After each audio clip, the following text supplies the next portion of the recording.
राधे राधे दोस्तों। आज हम आपको बताएंगे नवरात्रि व्रत की व्रत कथा। अगर आप हमारे चैनल पर नए हैं तो प्लीज हमारे चैनल अपनी संस्कृति को लाइक करें, सब्सक्राइब करें और शेयर करें। बृहस्पति जी बोले, हे ब्राह्मण, आप अत्यंत बुद्धिमान, सर्वशास्त्र और चारों वेदों को जानने वालों में श्रेष्ठ हो। हे प्रभु, कृपया कर मेरा वचन सुनो। चैत्र, अश्विन और आषाढ़ मास के शुक्ल पक्ष में नवरात्र का व्रत और उसका महत्व क्या है। हे भगवान, इस व्रत का क्या फल है, इस प्रकार इसको करना चाहिए और पहले इस व्रत को किसने किया, आप हमें विस्तार पूर्वक बताइए।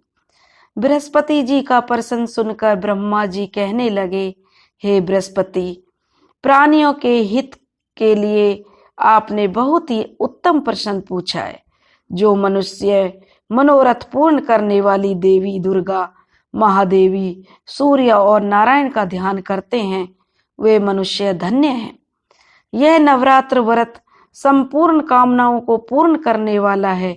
इसके करने से पुत्र चाहने वाले को पुत्र, धन चाहने वाले को धन, विद्या चाहने वालों को विद्या और सुख चाहने वालों को सुख मिल जाता है।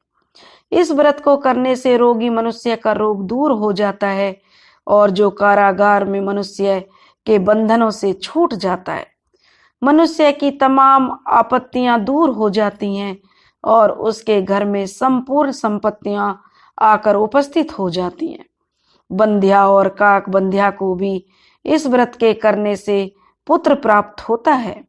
समस्त पापों को दूर करने वाले इस व्रत को करने का ऐसा मनोबल है जो सिद्ध नहीं हो सकता। ऐसा कोई कार्य नहीं है कि इस व्रत को करने से वो सिद्ध ना हो। जो मनुष्य इस दुर्लभ मनुष्य देह को पाकर भी नवरात्र का व्रत नहीं करता, वह माता पिता से हीन हो जाता है। उसके माता पिता मर जाते हैं और अनेक दुखों को भोगता है। उसके शरीर में कुष्ठ हो जाता है और अंग से विहीन हो जाता है। उसे संतान उत्पत्ति नहीं होती है। इस प्रकार वह मूर्ख अनेक दुख भोगता है। इस व्रत को ना करने वाला निर्दयी मनुष्य धन और धान्य से रहित हो जाता है। भूख प्यास के मारे पृथ्वी पर घूमता है और गूंगा हो जाता है। जो विधवा स्त्री भूल से इस व्रत को नहीं करती, वह पति से हीन तो हो ही जाती है और नाना प्रकार के दुखों को भोगती है। यदि व्रत करने वाला मनुष्य सारे दिन उपवास ना कर सके तो एक समय भोजन करे और उस दिन बंधु भाई बांधवों से नवरात्रि व्रत की कथा करे। हे बृहस्पति, जिसने पहले इस व्रत को किया, मैं उसका पवित्र इतिहास तुम्हें सुनाता हूँ। तुम सावधान होकर ध्यान पूर्वक सुनो। इस प्रकार ब्रह्मा जी का वचन सुनकर बृहस्पति जी बोले, हे ब्राह्मण, मनुष्यों का कल्याण करने वाले इस व्रत के इतिहास को मेरे लिए कहो। मैं बिल्कुल ध्यान लगाकर सुन रहा हूँ। मैं आपकी शरण में आया हुआ हूँ, मुझ पर आप कृपा कीजिए। ब्रह्मा जी बोले, पीठत नाम के मनोहर नगर में एक अनाथ ब्राह्मण रहता था। उसका नाम अनाथ था। वह भगवती दुर्गा का बहुत ही बड़ा भक्त था। उसके संपूर्ण सद्गुणों से युक्त सबसे पहले रचना ऐसी सुंदर, मतलब उसको एक सुमति नाम की अत्यंत पुत्री उत्पन्न हुई। वह कन्या सुमति अपने घर में बालकपन में अपनी सहेलियों के साथ कीड़ा करती हुई इस प्रकार बढ़ने लगी जैसे शुक्ल पक्ष में चंद्रमा की कला बढ़ती है। उसका पिता प्रतिदिन दुर्गा माता की पूजा और होम करता था। उस समय भी वह नियम से वह लड़की हमेशा उपस्थित होती थी। एक दिन वह सुमति अपनी सखियों के साथ खेलने में लग गई और भगवती के पूजन में उपस्थित नहीं हुई। इससे उसके पिता को पुत्री की ऐसी असावधानी देखकर बहुत क्रोध आया और उसने पुत्री से कहने लगा, हे दुष्ट पुत्री, आज सुबह में तुमने भगवती का पूजन नहीं किया, इस कारण मैं तेरा विवाह किसी कुष्ठी और दरिद्र मनुष्य के साथ करूंगा। इस प्रकार क्रोधित पिता के वचन सुनकर सुमति को बड़ा दुख हुआ और वह अपने पिता से कहने लगी, हे पिताजी, मैं आपकी कन्या हूँ, आपके सब तरह से मैं अधीन हूँ, जैसी आपकी इच्छा हो वैसा करो। राजा, कुष्टी या जो किसी भी तरह का कोई भी इंसान हो, उसके साथ आप अपनी इच्छा से मेरा विवाह कर सकते हो, लेकिन होगा वही जो मेरे भाग्य में लिखा है। मेरा तो इस पर पूर्ण विश्वास है। मनुष्य जाने कितने मनोरथों का चिंतन करता है, पर होता तो वही है जो भाग्य में विधाता ने लिख दिया है। ऐसा जो जैसा करता है उसको वैसा ही फल उसके कर्म के अनुसार मिलता है, क्योंकि कर्म करना मनुष्य के अधीन है और फल देवता के अधीन है। जैसे अग्नि में पड़ी तैनाती अग्नि को अधिक बढ़ा देती है, उसी तरह अपनी कन्या के ऐसे वचनों को सुनकर उस ब्राह्मण को और अधिक क्रोध आ गया। वह उसे अपनी कन्या का एक कुष्टी के साथ विवाह कर दिया और अत्यंत क्रोध होकर पुत्री से कहने लगा, जाओ जाओ, जल्दी जाओ और अपने कर्म का फल भोगो। देखें केवल भाग्य के भरोसे रहकर तुम क्या कर सकती हो। इस प्रकार से कहे हुए पिता के कटु वचनों को सुनकर सुमति मन में विचार करने लगी कि यह हो मेरा बड़ा दुर्भाग्य, जिससे मुझे ऐसा पति मिला। इस तरह अपने दुख का पर विचार करती हुई सुमति अपने पति के साथ वन में चली गई और भयावने कुश युक्त उस स्थान पर उन्होंने एक रात बड़े कष्टों से व्यतीत की। उस गरीब बालिका की ऐसी दशा देखकर भगवती माता उसके पूर्ण पुण्य के प्रभाव से प्रकट होकर सुमति से कहने लगी, हे दीन ब्राह्मणी, मैं तुम पर बहुत प्रसन्न हूँ। तुम चाहे जो वरदान मांग सकती हो, मैं प्रसन्न होने पर मनवांछित फल देने वाली हूँ। इस प्रकार भगवती दुर्गा का वचन सुनकर ब्राह्मणी कहने लगी कि आप कौन हैं जो मुझ पर प्रसन्न हुई हैं? वह मेरे लिए मुझे बताओ और अपनी कृपा दृष्टि से मुझे दीन दासी को कृतार्थ करो। ऐसा ब्राह्मणी का वचन सुनकर देवी कहने लगी कि हे ब्राह्मणी, मैं आदि शक्ति हूँ और मैं ही ब्रह्मा विद्या सरस्वती हूँ। मैं तुमसे प्रसन्न होने पर प्राणियों का दुख दूर कर उनको सुख प्रदान करती हूँ। हे ब्राह्मणी, मैं तुझ पर तेरे पूर्व जन्म के पुण्य के प्रभाव से प्रसन्न हुई हूँ। तुम्हारे पूर्व जन्म का वृत्तांत मैं तुम्हें सुनाती हूँ। तुम पूर्व जन्म में एक भील की स्त्री थी और बहुत ही पतिव्रता थी। एक दिन तुम्हारे पति निषाद को ने चोरी की और चोरी करने के कारण तुम दोनों को सिपाहियों ने पकड़ लिया और ले जाकर जेल खाने में बंद कर दिया। उस दिन लोगों ने तेरे को और तेरे पति को भोजन भी नहीं दिया। इस प्रकार नवरात्रि के दिनों में तुमने ना तो कुछ खाया और ना जल ही पिया, इसलिए 9 दिन तक नवरात्र व्रत का तुम्हारा नवरात्रा व्रत हो गया।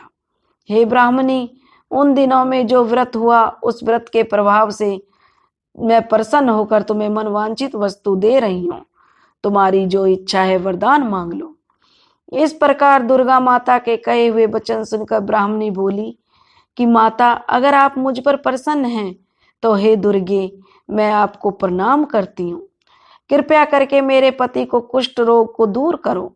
देवी कहने लगी कि उन दिनों में तुमने जो व्रत किया उस व्रत के एक दिन के पुण्य से तुम्हारे पति को कुष्ठ दूर करने के लिए अर्पण करो।